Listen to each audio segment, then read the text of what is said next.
Đây là trao đổi đoàn cấp cao đầu tiên kể từ khi hai nước nâng cấp quan hệ lên đối tác chiến lược toàn diện vào tháng 10 năm 2024, khẳng định mong muốn và quyết tâm mạnh mẽ của hai bên trong việc đưa quan hệ Việt Nam-Pháp lên tầm cao mới. Trong không khí cởi mở, chân thành và tin cậy lẫn nhau, tôi và Ngài Tổng thống đã có cuộc hội đàm rất thành công. Chúng tôi đã thống nhất các phương hướng và biện pháp để làm sâu sắc hơn nữa quan hệ hợp tác nhiều mặt giữa hai nước, đồng thời trao đổi sâu rộng về các vấn đề khu vực và quốc tế cùng quan tâm. Thứ nhất, chúng tôi khẳng định lòng tin chiến lược ngày càng được củng cố thông qua các trao đổi đoàn, tiếp xúc cấp cao. Hai bên nhất trí tiếp tục thúc đẩy các cơ chế hợp tác sẵn có,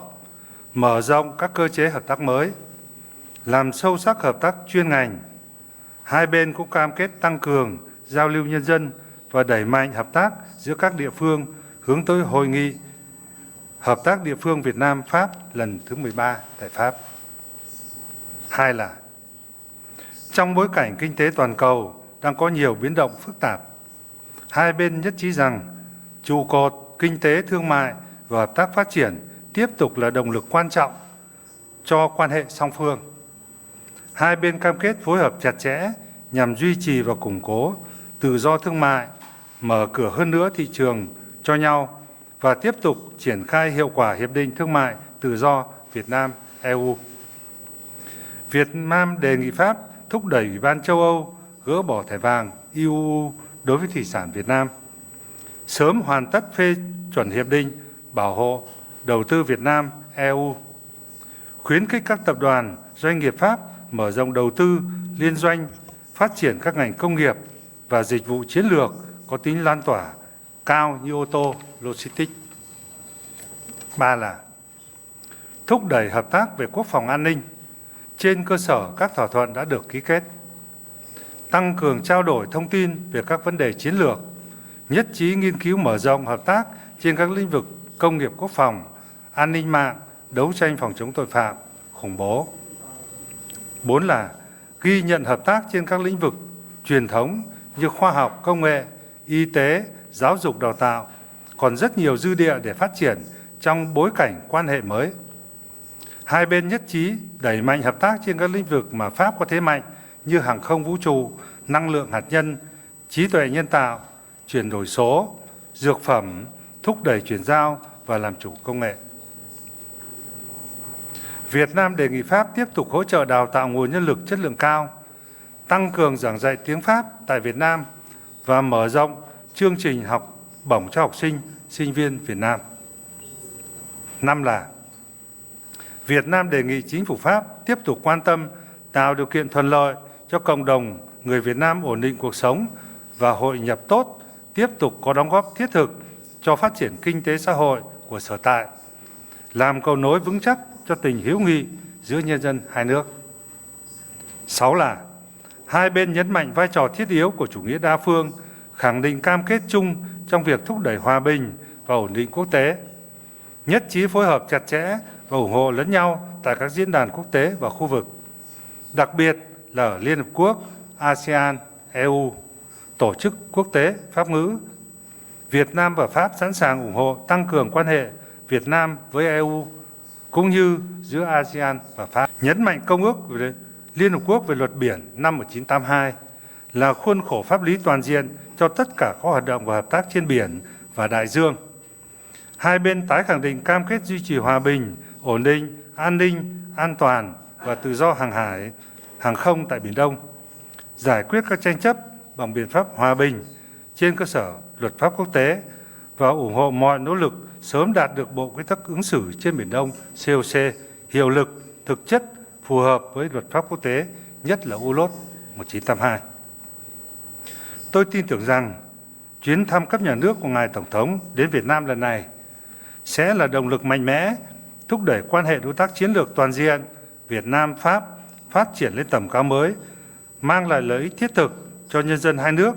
đóng góp tích cực vào hòa bình, ổn định và phát triển bền vững trong khu vực và thế giới.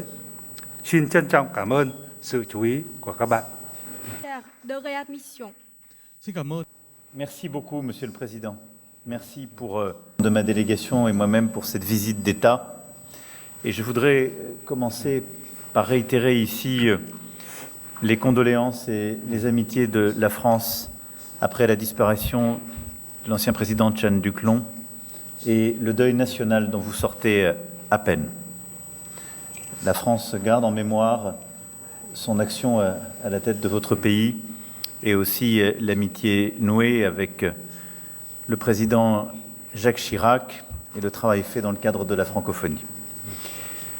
Monsieur le Président, le Vietnam s'est imposé naturellement comme la première étape de mon déplacement en Asie du Sud-Est, car il n'existe pas de relation comparable entre les nôtres, nourrie par une histoire commune, mais aussi une volonté d'affronter avec la même philosophie les défis qui sont devant nous. Et les personnalités qui accompagnent ma délégation témoignent d'ailleurs de cette mémoire, de ces vies